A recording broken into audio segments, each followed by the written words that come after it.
Alright, this is segment 2 on machine intelligence. Here I have loaded the KISS OS, and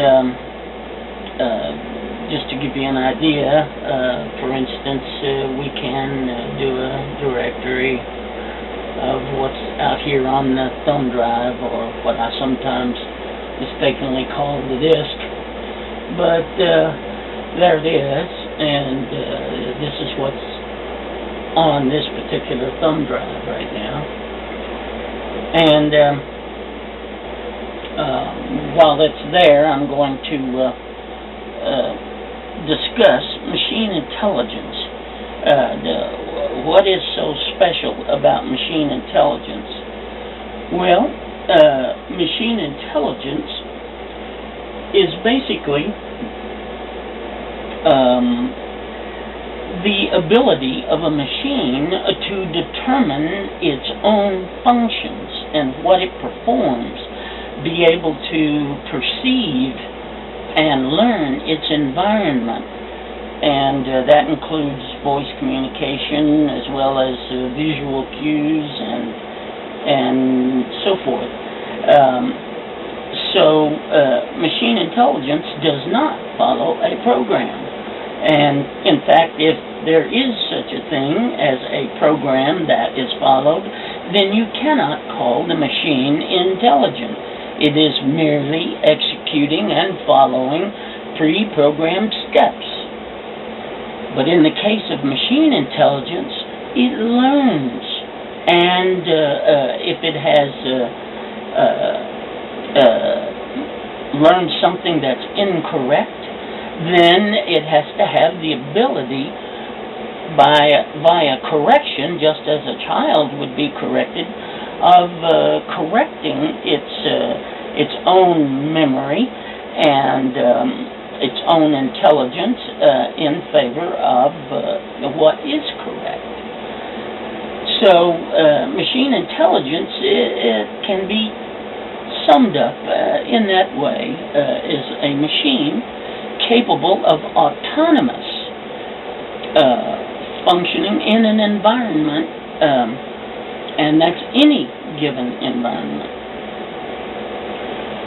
Now, the very next step that we will perform here with this KISS OS, the very first thing that I'm going to port across is the language functions, that is, the ability to learn voice communications, and you will literally be able to converse with the machine, and it will ask questions, and those questions cannot be preconceived. It will come up with some questions that you never even thought about that it would ask. And it will be up to you, that is the user, to explain in whatever, on whatever level it's capable of understanding at that point in its learning cycle, explaining what the correct answer to the question that it asks will be. And so it will begin literally from a yes and no, and everything will be built from there. And you will begin to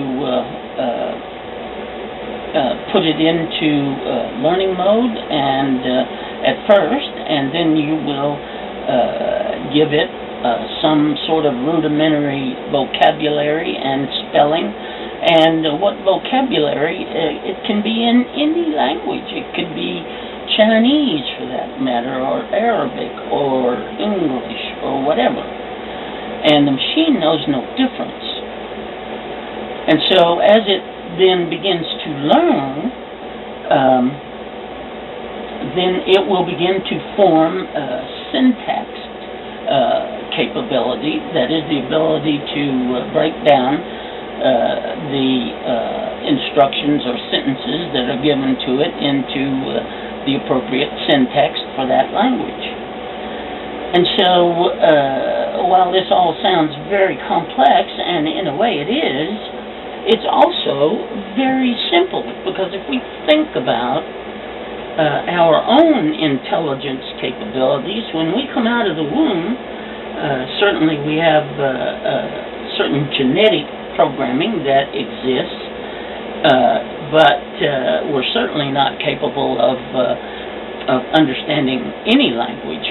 And we can't even move our eyes appropriately to track, or our digits, our hands, fingers, so forth. And all of these things have to be learned. So in the machine, a truly intelligent machine, you have to do the same thing. But remember how we learn. We have neuronal structures, that is, neurons and their associated synaptic interconnections. That's the definition of a neuronal structure, or a group of neurons that are connected together. That also is a neuronal structure, a group of neurons.